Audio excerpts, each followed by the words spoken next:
Hello, this is Freethought Forum, a program by the Atheist Society of Knoxville and the Rationalists of East Tennessee. I'm Faithless Forrest. Hi, and I'm Joe Barnhart, and want you to know if you do or don't believe in God, you are not alone. We don't want you to be alone. So be here with us right here in East Tennessee. You can find free thinkers, atheists and agnostics and others. This show is for you and for people committed to a life of science and rational thinking and without supernatural Beliefs. On today's show, Joe and I will discuss, is the Bible a revelation of God or gods? But before we dive in further, we want to ask viewers how we sound out there. Please let us know of any audio problems, and please be prepared to tell us the cable TV channel and which provider you're watching. Comcast, Charter, AT&T, whose name escapes me, or if you're watching it on the streaming cable. Okay, I want you to know that viewers about our sponsors. All right. So the Atheist Society of Knoxville frequently has a fun meetup at a bar or eatery. Tonight's meetup is at Flats and Taps at 7403 Kingston Pike in Knoxville, Tennessee. When you get to the meetup, look for the silver-jacketed copy of The God Delusion standing upright on the table. And as Matt Dillahunty at Atheist Experience says, everyone is welcome to our happy hour for food, drink, and conversation. But if you plan to preach, proselytize, provoke, or punch, please don't. Okay. Now, the Rationalists of East Tennessee have several regular monthly meetings. First and third Sundays mornings are usually lectures with lively roundtable discussion. The second Sunday is for the Skeptics Book Club. The fourth Sunday is mixing it up, sometimes with the potluck get-together and reflection meetings in homes. And once in a while we've been doing board games, and once in a while we've done some movie viewings. But that's what our website is for. So later in the show we'll give you our website. In fact, it's up over our heads here, where you can go for additional details, including times and locations. Well, we've got a little bit of in the news here today to talk about. Okay. I haven't run this by Joe here, so I'm going to catch him completely surprised. But there's a headline that caught my attention. It's dated, when is this dated? June 2nd. Blasphemy law no more in Denmark. This is a publication, well, it came out in a newsletter of the International Humanists and Ethical Union, but I think what they've done is they've shared some kind of an article published by a Danish newspaper here, and I guess I thought I'd read just a little bit about this. Today the Danish Parliament, the Folketing, has voted to abolish another European blasphemy law. Following a controversial prosecution, a serious public and political debate, and now a decisive vote in Parliament, Denmark became the fifth country in Europe to abolish blasphemy laws since 2015. Norway and Iceland abolished their laws in 2015, followed by Malta. Oh goodness, and then it's a region in France. I'm sure I'm going to mangle this. Alsace-Moselle region? You speak enough French to know if I've mangled that badly? So anyway, there's apparently a campaign out there called End Blasphemy Laws, in which the International Humanists and Ethical Union are founding partners. And they've written, we have full coverage about how the Danish law came to be abolished. So they further go on to report that they are celebrating the end of the blasphemy law, which has been a major campaign goal of the organization since its founding nearly 10 years ago. It is a victory of freedom of speech, says President Leon Ray, oh goodness, Macquarie, I believe it's French again. Let us use it to inspire respect and tolerance of any religion or belief, and let us hope that the rest of European countries that still have blasphemy laws will be inspired to abolish them. Okay. So here in the United States, I'm sure there must be places where blasphemy laws have been let's say, abolished by legislative action, but I'm sure there must be places where there are blasphemy laws still on the books, but they have been rendered faded out. as well as I'm sure they've been rendered non-enforceable by court decisions. I know, though, that in the 1800s, there were people in the United States prosecuted and imprisoned and fined by blasphemy laws. Oh, yeah, yeah. And a very famous freethinker, Robert Ingersoll, often tried to represent these people in court of law. He was a lawyer, so he could do that. But worldwide, blasphemy laws still exist to protect ideas, to say that some ideas, like the existence of God, can't even be spoken about. And that's not something maybe that most Americans or maybe all of our viewers understand. And it's wrapped right up in the title of our show. We call it Freethought Forum, and it stems from the movement called Freethought in this nation, well, and worldwide, in the 1800s, to say we demand the freedom to talk about ideas. No idea should be protected by act of legislature from being discussed. Of course. It's not the legislature's business. All right, and I guess then that lets us kind of smoothly segue into today's topic. Is the Bible a revelation of God or gods? And in fact, once upon a time, trying to have that discussion could have gotten us killed.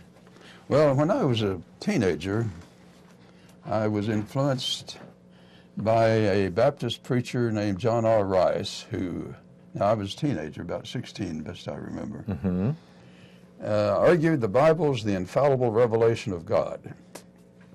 Then when I went to college, I started studying Greek. So I was to read the New Testament in Greek. And I was introduced by my Dan Taylor, a very patient, good teacher. Did you say Ann Taylor? Dan Taylor. Dan Taylor. This is your instructor? Yeah, and he introduced us, and of course, if you're reading in this area, what's called textual criticism. And he pointed out we don't have the original text of the Bible. We have text of text of text, and then the scholars try to take all of these and put them together and say, well, we think this represents what the original. And when you say text, meaning there are copies, but they differ in some ways. Somewhat, yeah. And so since they differ, that implies that they have maybe diverged from maybe a common source or multiple common sources. Yeah, you don't know. Sometimes you just have to conjecture where they come from. But that was the first introduction I have to biblical criticism. Just that the text itself is not all fixed as we have it now. That depends on, and of course, if you read the Greek New Testament, you get a lot of footnotes saying, well, in this particular version, you get this and that, and so forth. Now, then you also have redaction criticism, and you have literary criticism. And so for my benefit and the viewer's benefit, tell me what you mean by redaction.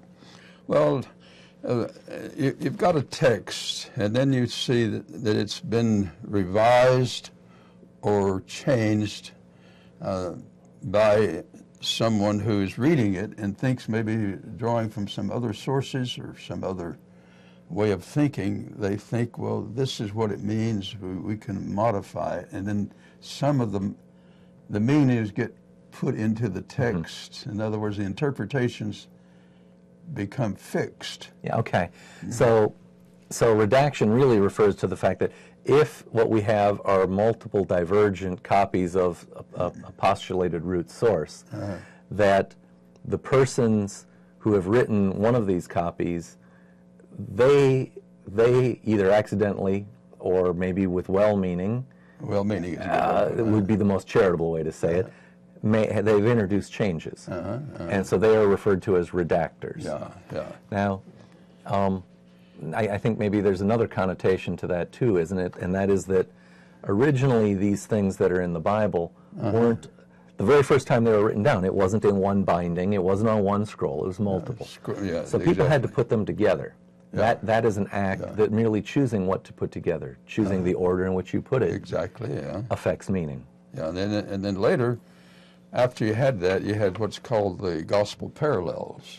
Okay. And in colleges and where they studied these, or in seminaries, you have maybe Matthew, Mark, and Luke parallel. Then you can do a contrast and comparison. All right. And Well, then once the again, fourth for gospel clarification, you said later. You didn't mean later in the Bible. You mean later in your college studies, you then looked at these parallelisms. Yeah, well, later, then people invented books put out with them parallels so you could did easily mean, study them. You did mean later in time, during the past. Yeah. That is what you meant. Yeah, Okay. yeah. I And that wasn't way, certain. that allows you to say, well, I'm reading Mark right now. Usually Mark is in the middle, since it's usually thought to be first.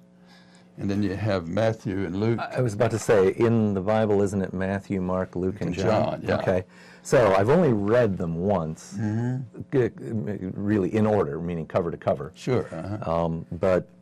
And then after that, I've then jumped Yeah, around. well, most skipped. scholars tend to, today, regard Mark to be the earliest of the Okay. four Gospels. So Mark is earliest. What would be then next? And then you have Matthew and Luke. And then you have John would be the latest. Now, those are the four Gospels. Now, the Paul's letters, of course, would be earlier Okay. than the Gospels. Correct me if I'm wrong. And John is the one that's thought to have the same author with Acts. No, that's Luke. So Luke has the same author with Acts. All right. I'm making notes here because That's okay. although I've heard these things, I had no idea about these insights into the authorship at the time I read the Bible. Oh, yeah, yeah.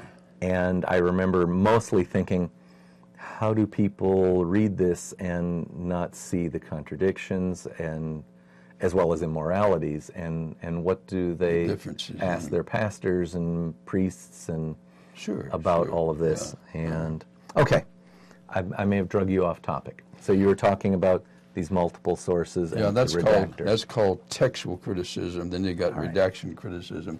You got literary criticism and source criticism. And these are very good scholars. Been a lifetime working in these areas. And I was very lucky to have, in my time, to take courses in Greek. I did about 50 semester hours of Greek. Greek's a very hard language.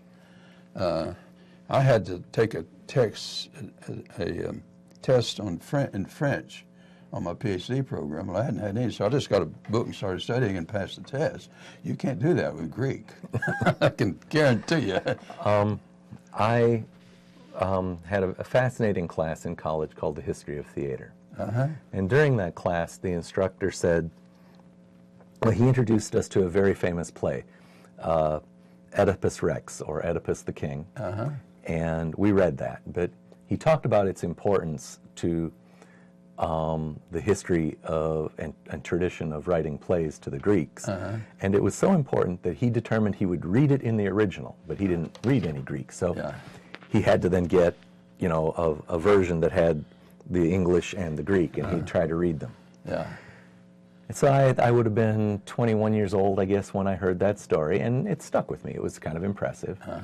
And somewhere within the past 10 years, I went and got a copy of Oedipus that was Greek and English, and attempted to at least read the words. There's I've had some Russian language, and there's enough correlation with the Cyrillic alphabet that helped me. And plus, as someone who does mathematics, I'm familiar with most of the Greek letters, not necessarily reliably pronouncing them. But it was jaw-breaking trying to just say the words and then compare the English to it. And of course, it's not a transliteration. They don't take one word, look it up, one word, take it up. There's a sentence, and then someone's written a sentence in English that has correct English grammar and so on.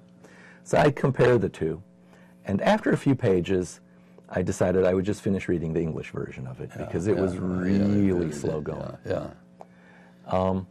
So you had the classroom instruction on it as well. Oh yeah, I had wonderful teachers. I just admired their patience. And let me give you an example of some of the difficulties we had, and some of the interesting things is you have Like say in the fourth gospel, it just starts, in arche ein ho logos. In the beginning was the word, All right. ho logos. Well, you've got dictionaries just dealing with the logos, and for which you might get the word logic. It's translated word, but you have a whole history of just that word, because in the Gospel of John, the word is also referring to Jesus. But it's not just Jesus walking on earth, it's this supernatural being who was somehow God, and yet he's different from the Father, and you got three. And then you have the theory that developed, well, are there three different persons or three different modes? So you have a history of the Trinity. You've got modalism, and which would say, well, they're not three different persons. There's one person with three different modes or functions. For example, you're a father and a son, and if you were a plumber, you'd be a plumber, you see. And so the modalism says there's God with it's just three different modes. But the Trinitarian view is that somehow there are three different persons, but somehow one substance. But that's an old Greek word. You see, the substance. Okay. And what does that mean? Well, what would be the word in Greek? Well, I've forgotten what Oh, dear. What it is. Well, yeah, it's so long that I took it, but I remember. Yeah, it's a different word. So, From person. As a physicist, of course, I've learned about the history of science, and the ancient Greeks made very valuable contributions on that. Yeah. And they talked about the world made up of four elements, and their four elements were something like earth, fire, water, and air. Yeah. It's Empedocles, yeah. And air, earth, fire, and water. And it had me wondering if one of those words might correspond to substance. Would the word for earth, for instance, have corresponded Well, to I substance? just have to look up the word again. We can do that on another show, perhaps. But anyhow, what these teachers helped me to see is you not only have a language problem of the meaning of each word, but a word has meaning only in a context of other words, and then that context has to be in the historical setting itself. So you've got to. You can't just say, well, I'll just pick up the Bible, because we're bringing our own context with it. So all the help, that's why preachers have to go to seminaries and then have to go back sometimes, do more study to try to bring that to the people. Yeah. No. From time to time, we've had believers come to some of the Atheist Society of Knoxville evening get-togethers. And one of the things that I've had, so they'll ask us why we don't believe in the Bible, and there are a few kind of typical things I will say, and I'll say, well, there are contradictions in it.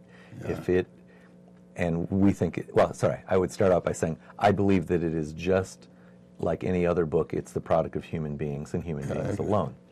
And then they would challenge me, and I would say, well, there are contradictions, because if it was somehow the word of a perfect message from a deity, it shouldn't have contradictions.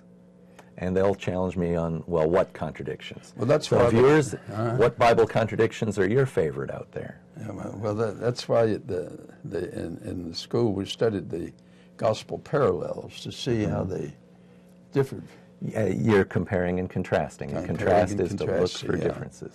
And then another approach is my wife and I both grew up in a Baptist tradition, and her father was a Sunday school teacher.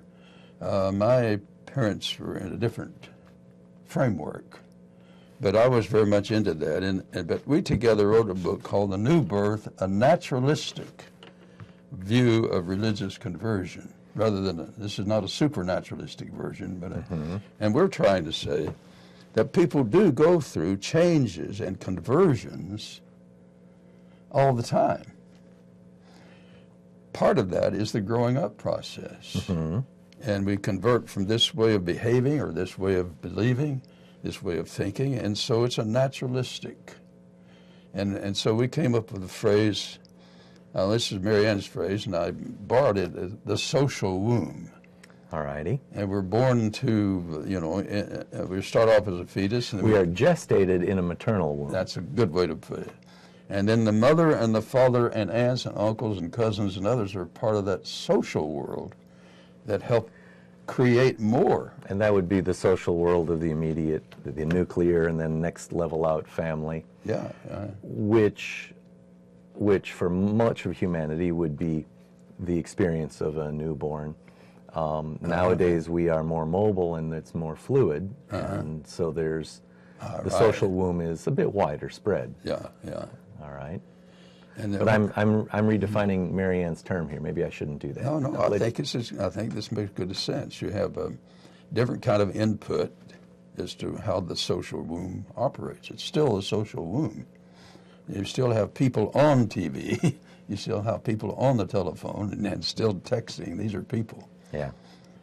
But they have big influence. Your schools, for example, are a major influence in shaping a child's life and personality and his values. Furthermore, our neighbors are very influential in helping to create a language. The child is not born with a conscience, not born with a language. All of that has to be cultivated and developed in the social womb. And that's what Mary and I are talking about in the new birth, a naturalistic view of conversion. All righty. So, as we talk about the Bible here, though, you and I are under the assumption that it was, written by human beings. It's a revelation of human beings and their interaction. Yeah. Yes, there we go. It reveals the ideas of human beings, but it wasn't written. It wasn't written for someone's own entertainment. Someone didn't write it down, then close the cover, put it in a desk drawer, and never look at it again.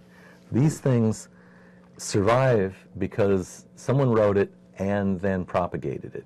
Yeah. And then that leads me to want to ask, what can we infer about their motives? Well, they wrote it because they wanted to influence people, and that's why you have many, particularly in the Hebrew Bible, the Old Testament, many stories.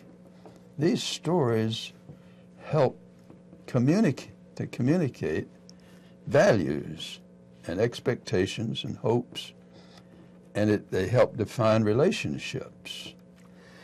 It's funny when you say these stories help define expectations. Am I putting words in your mouth? Did you use that word? No, that's exactly. Because when I think of expectations, I think of that as the way my parents taught me that they had an expectation that I would grow up and behave in a social manner. I would behave ethically with other human beings. So that was their expectation. When I think of the Hebrew Bible especially, if I'm going to very, very, very abbreviatedly describe it, I will use the term Larry Rhodes used, which is to say if you're going to sum up the Old Testament, it's one word, obey. The New Testament's one word summation is believe. That's Larry's attempt to reduce both halves of the Bible to merely one word each. Well, I don't think you can summarize those two books. I didn't say that it fully covered the... No, it's not. But certainly, this in the Hebrew Bible, obey appears again and again. People get punished for not obeying the letter of what's in Leviticus and so on. They didn't kill all of the Midianites. They brought some of them back, and so they got punished. Or maybe it was, I forget why there was a plague, but I'm probably confusing two stories. Okay, yeah, there are many. The main thing about the Hebrew Bible, it seems to me, is you had these various subcultures having to interact with each other. Mm-hmm. And so you got two choices. You learn to get along with them, or you kill them off. Mm-hmm. Both of those are in the Old Testament. Both are there. Yeah. Oh, I remembered the case. It was Saul, I think. Saul was ordered to kill everyone, and he spared some people, and that made Yahweh turn against him and decide to replace him with David. Yeah. Am I getting this right? No, you're getting on. What you have here is, that's why the Bible is a very revealing book, about human beings. All right. And how we interact with each other. And you have all kinds of lies told in the Bible. And you also have punishment of lies and the lies catching up with you. You have stories of unfaithfulness. Let me back you up. You said we have all kinds of lies told in the Bible. Then you followed that up by saying, and punishment for lies. When you said the first part, I think I may have thought you meant something. I'm not certain I know what you meant by that. Give me an example of lies told in the Bible as you meant it. Okay, one of them is a guy wanted to get rid of or get his daughters married. All right. And he put a veil on one. All right. So that he could get her married, thinking it was the other. I mean, those who've been reading the Bible know what I'm talking about. Okay. And this. In Let other words, me rephrase what my uncertainty was. I thought at first what you meant is that Yahweh was depicted as lying. Oh, no. And the case you were dealing with was this king who was trying to marry off some of his daughters and married off one as the other and made someone work for him for 7 years and then, wrong daughter. Rachel is not. Yeah. Because I thought you were actually referring to where the deity sends false prophets, or false prophecies, sends false prophets to deceive. The Hebrew Bible says that Yahweh will do that. Well, that's more of the exception. What they're trying to say is that you have various kinds of prophets coming along. They don't all agree. Yeah. So, understandably, whoever gets to the pulpit first or gets the audience first, he calls the other one a false prophet. Or whoever writes the book. Who writes the book calls the other a false prophet. Yeah. So then sometimes false prophet meant he made a prediction, it didn't come about. And most of us say, well, we just made a mistake. You don't say he's a false prophet. But when you're claiming you're speaking for God, that came to be the problem. When you claim to be speaking for God, then, of course, you supposedly have more authority. It should be. All right. And so if your prophecies aren't coming true, that implies that you're a false prophet. And that should get you in trouble, I guess. And it got you in trouble, yeah. A little bit like cheating on your taxes, maybe. In fact, maybe it's not merely a coincidental appearance, is that if you're, so to speak, earning your living by asking people to support you because you're being the mouthpiece of God, and then it's found that you're not, you've sort of cheated people on their taxes. Well, yeah, you've been found out. And sometimes the minister might, over the years, discover that what he's been saying, some of it at least, is a mistake. Now, that's just human. If you're a teacher, and you've been teaching certain things, but you've changed your mind, I mean, that's not something terrible of a moral thing. It just says, well, I've learned better myself. Of course, he has a problem now that he has to explain why his story has changed. Yeah.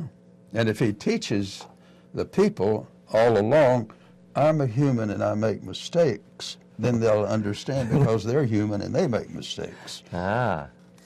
So his ability to be flexible kind of depends on what he said earlier. And of course, and I'd like to point out something.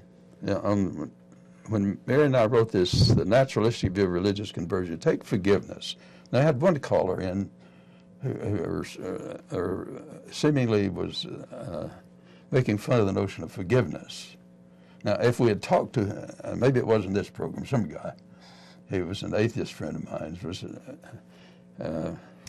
putting down the word forgiveness. Meaning forgiveness in the case of vicarious redemption? But just the word forgiveness, I'd have to ask his wife if he doesn't understand what forgiveness means.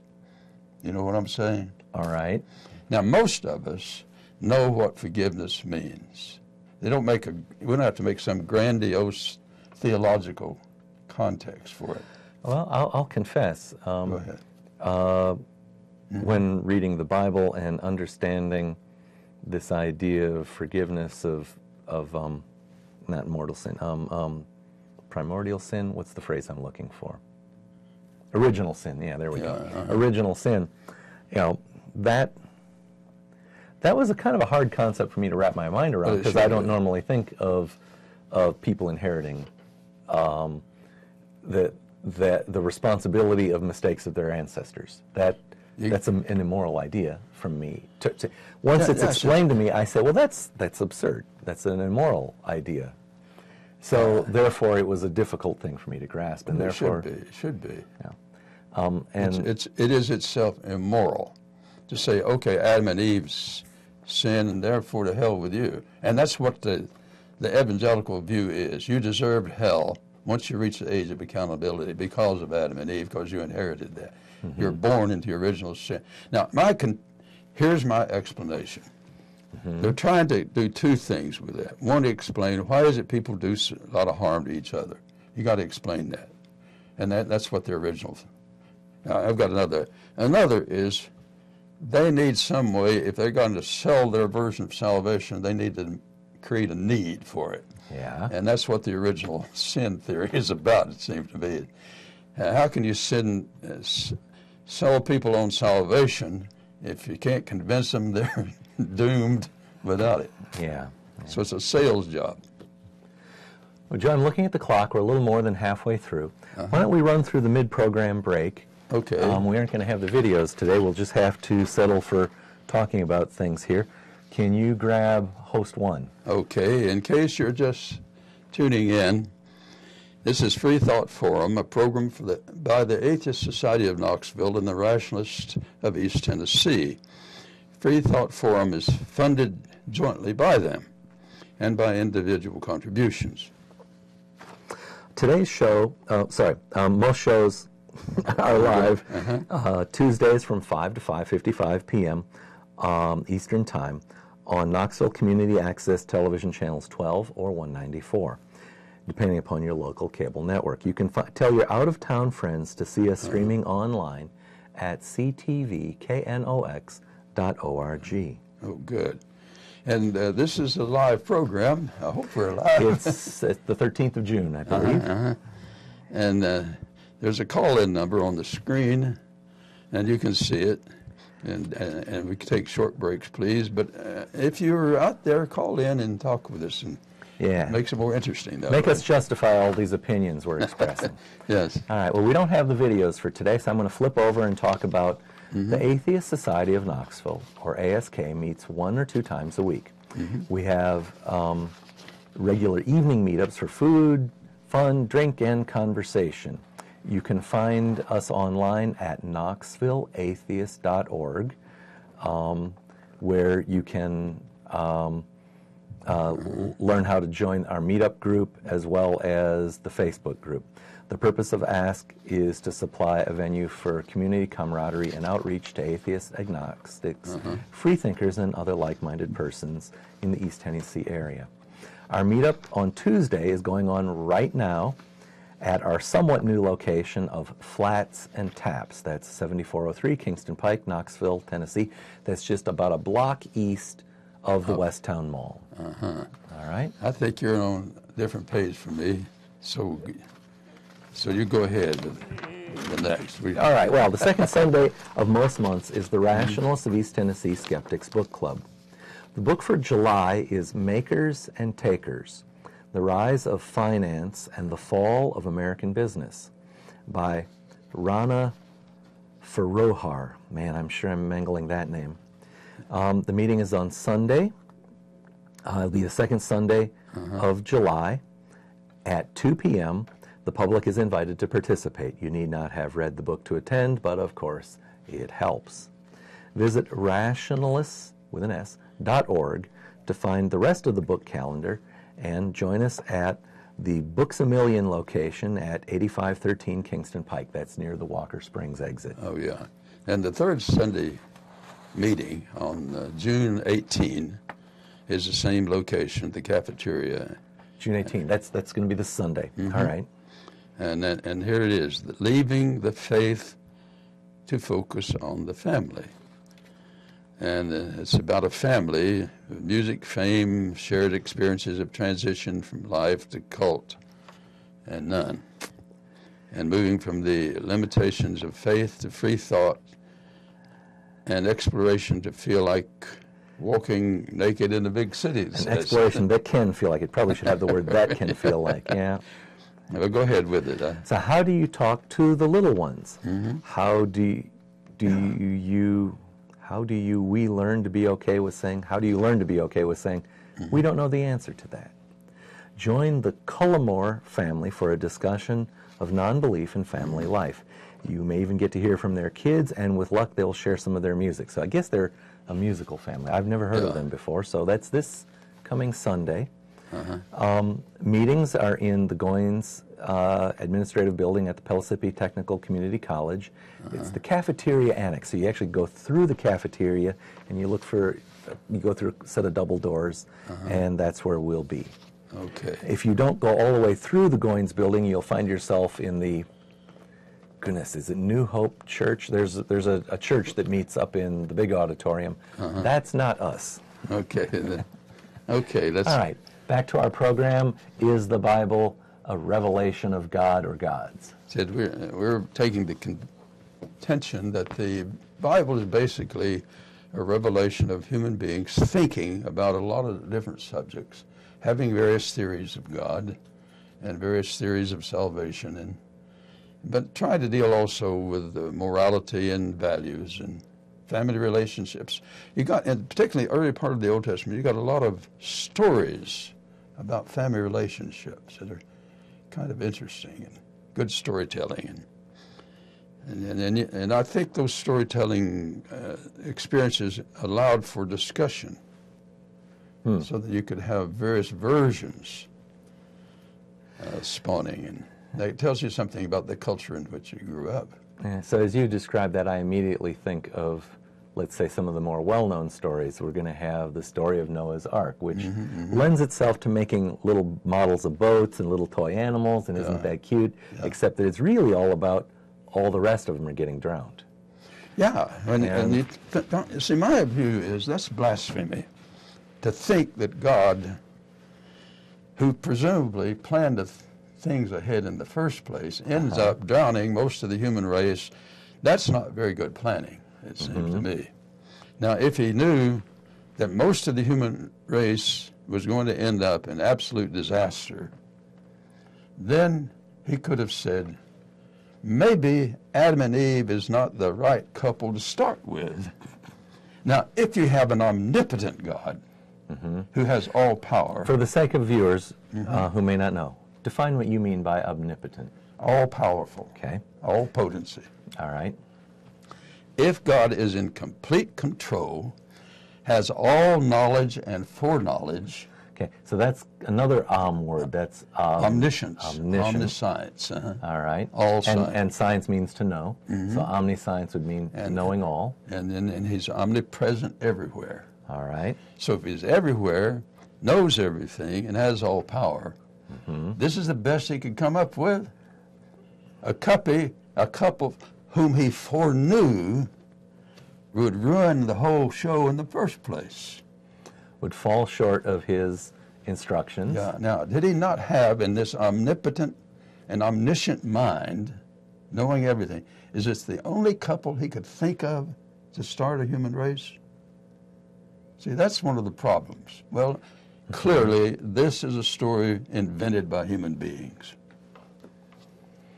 trying to explain how evil and immorality and destruction among human beings got started, and that's their way of trying to explain it. So, I'll confess, I know some things about the ancient Sumerian creation stories. They have flood stories, yeah. And the ancient Egyptian creation stories, which begins with a flood. But I'm not able to, I don't think either of them have a named set of first humans. In the case of the Sumerians and in the Egyptians, I think what we have is sort of like families of gods come first. And then in the case of the Sumerians, humans are made as servants. And they're not given names. They're not individuals in the story. They just appear as servants. Well, you mentioned the gods. Now, the Hebrews grew up, the early Hebrews, in the Egyptian environment, heavy with polytheism, many gods. Now, I think what happened as the Hebrew tradition slowly developed a monotheism, they kept a lot of the polytheism but turned a lot of the gods into angels. And these angels are in heaven like other gods. Although in this view of monotheism, all these angels are under a CEO. They're under one omnipotent, all-powerful being. Now later, however, Jewish monotheism with all these angels and archangels became Christianity, and Christianity seems to me to be taking part of the old polytheism and reworking it into the Trinity, Father, Son, and Holy Spirit. So that Jesus presumably is both fully God and fully man, which seems to me to be utterly contradictory. If you're going to be fully human, that means you're going to be ignorant about a lot of things. If you're going to be fully God on their view of omnipotence and omniscience, you're going to know everything. You can't have it both ways. But you can say it. Yes, you can say nonsensical things. Yeah, and it's nonsensical. You can talk about, the sound of one hand clapping is, one of those sort of sentences that, it doesn't mean anything. I think the term is category mistake. Yeah. Well, you had in the 16th century, you had a group of the Unitarians who developed a view, well, okay, if there's going to be a God, it's got to be one. Because if you start breaking up into three, why just three? You got all kinds of archangels. I mean, where do you stop with this process? It wouldn't have occurred to me that they would reason that way. Yeah. If they were here, I would say, well, okay, you had these two apparently angels come down and visit Lot and try and warn him. What are they? Are they, if they're not human, what are they? Well, they're not human. Yeah. Because they're before Adam and Eve. Does the Hebrew Bible make that clear? Okay, first of all, you got Lucifer. Okay, but that's not these two guys that came to visit Lot. Well, yeah. In other words, what I'm saying is you've got a population of angelos, and these are messengers of God. These are they were probably described as messengers who came to visit Lot. Yeah. But they're not people. So now, in some of the contexts, you will have human beings serving as messengers, but that's distinguished from these supernatural beings. Now, it is interesting. Some parts of the early Hebrew Bible, it's not always clear where these other beings, these angels or these strangers come from, you see. Are they human or not? So I'm trying to think when I read it.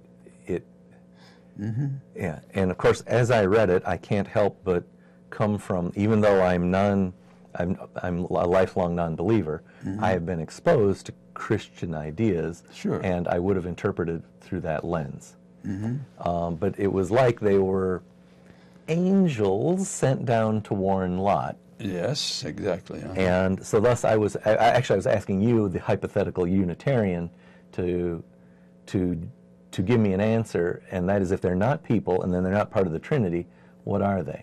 And I'm not sure I got you, the hypothetical Unitarian, to answer me. Well, if a Unitarian still believes in angels, it'd simply be other creatures of God functioning in the heavens.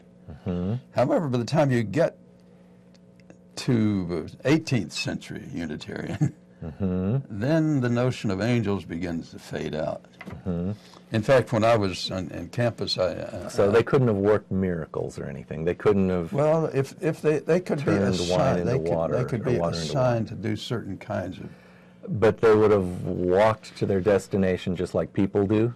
They wouldn't have materialized or something like that. Well, they could travel in a way that human beings normally didn't. They could go through heaven and earth. Okay, you're just saying that, but nowhere in the Bible does it say anything like that. Nowhere in the Hebrew Bible I read does it say, oh, and by the way, the strangers from Lot who went to tell Lot, yeah, that's a good one. It didn't explain how they got there. Exactly. It mostly implied they would have come on foot. Mm-hmm, mm-hmm. But from where was not said. Not said, yeah. Yeah. It's a good way to put it, too. All right. Now, when angels come down to earth, presumably, they can take different forms. Now, whether that is an angel or not, it's not clear in that Hebrew Bible. It doesn't make it an angel. Yeah, because they didn't use the word angel. They were something like messengers. Yeah, well, that's what the word angel means, however. Ah, all right. And they function that way, too. So which language are we talking about? If I say angel, is that Latin? Is that Greek? That's probably Angelos. That's probably Hebrew? Greek there. And Okay. that's from the Septuagint, the Greek translation of the Hebrew.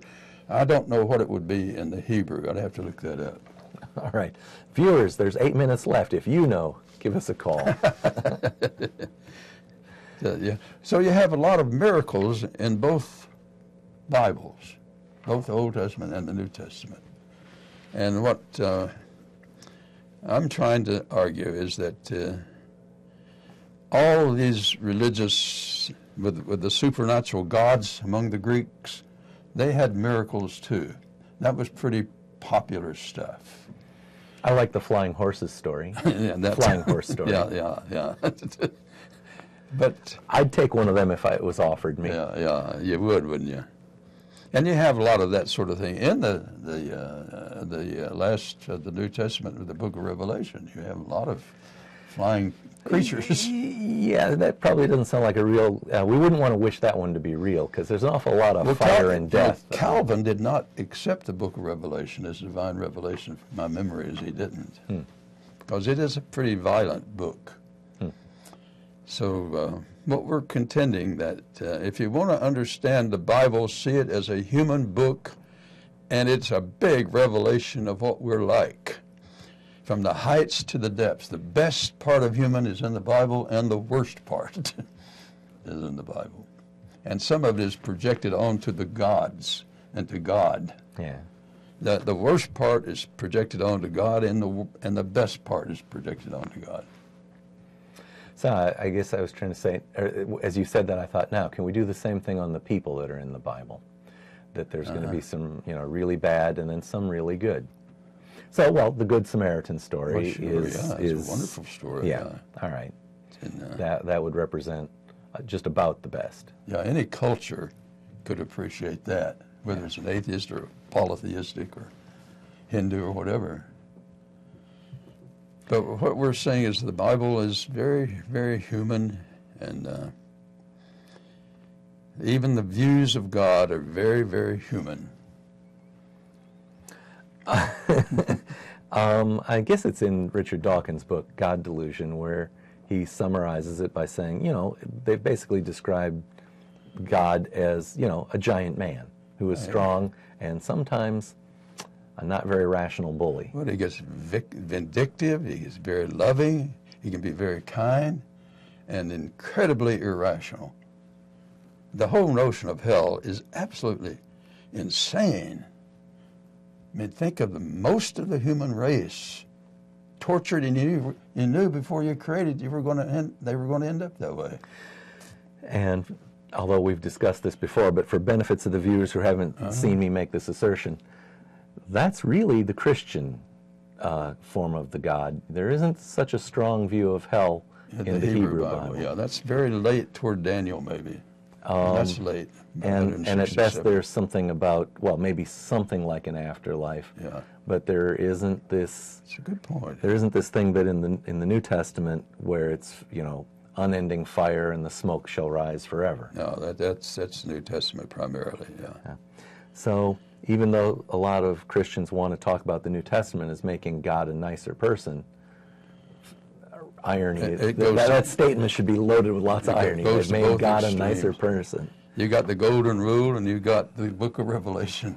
Yeah. The Book of Revelation is a vindictive book. incredibly vindictive. Well, I guess I've heard that it was written as, in a sense, a call to arms against the Roman Empire and Nero especially. Yeah, it is. Well, and it's understandable. The Romans were pretty ruthless sometimes. It was during the time of strong persecution of the Christian minority. And so the book Revelation in some ways is revenge. It says, one of these days you guys are going to get it. Yeah. To hell with you. And literally, they meant it that way. Yeah, So if you, that's what Mary and I, when we wrote the New Birth, a naturalistic view of religious conversion, we're trying to say that that's a process that all cultures go through when you're raising kids and you change and you say, well, my values are a little different now, and I see the world differently. And that's all of us know what this. I once had a guy knock on the door and said, "Brother, have you been converted?" I said, "Yeah, 3 or 4 times." And his reaction? Well, we got a good discussion going. All right. Took him back a bit, but it was a good discussion. Yeah. Well, I've had the Jehovah's Witness knock on my door, or some local Baptists knock on my door, and I always think, man, I really should keep a couple of chairs handy so I could pull them out on the porch and say, "Sit down and let's talk about it." But I have, talked to them about it, and I often begin by saying that I think the Bible is a man-made book, just like the Greek myths and the Egyptian myths, and why should I take it seriously? And I may then go right to I fall back on this often and say, it's got a talking snake in it. Why should I treat this seriously? And then they'll say that. Then we usually have a little pointless argument about, is it snake or serpent? Snake is Anglo-Saxon, meaning German for snake, and serpent is French, meaning Latin for snake. So we then deal with that, and then I say, but of course we're reading an English Bible, and it wasn't written in English, so we shouldn't argue about that word. It was crawling around on its stomach, wasn't it? And I try and shame them into saying, you just waste our time a little bit here. Now, we may sound like skeptics, but I would want to contend that all Christians are skeptics. They're not Muslims. There we go. They're not Hindus. Yeah. They're unbelievers. They're atheists in all but one religion, and I go one further. Yeah. All right. So, and that's part of rational thinking, is you got to be skeptical of certain things and believe other things, but you still say, okay, give me an argument against it. I mean, you got to be open-minded. So we got just about half a minute before we need to go into the show wrap-up. So the question is, the Bible a revelation of God? I think your answer is, it's a revelation of people. Human beings. It's a revelation by people and about people. So there's really 2 revelations there. Yeah. Any more? Can you say any more? It's really those 2. Well, it deals with the question of how ethics gets started and develops. You can. When you say deals with the question, I would say it maybe is a record of some attempts at ethics. Exactly, yeah. Yeah, that's a good way to put it. Yeah, you can see how it's developing. All righty.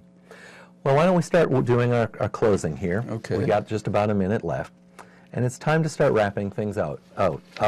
Viewers, get out your pen and paper. This has been Freethought Forum, a program by the Atheist Society of Knoxville and the Rationalists of East Tennessee. Okay, and you can give us feedback. By voicemail at 865-272-9060, or email us at freethoughtforum@yahoo.com. You can see this show most Tuesdays from 5 to 5:55 p.m. Eastern Time on this Knoxville station, or online at ctvknox.org. Okay, we want to emphasize this is our opinions. Yep. And we can't say we speak officially for RET or ASK or anybody else. We would like to thank Leah, she's out there, for helping us make this program work. Nuns who identify with no religion are the fastest growing religious group in America. Right here in East Tennessee, Atheist Society of Knoxville and the Rationalists of East Tennessee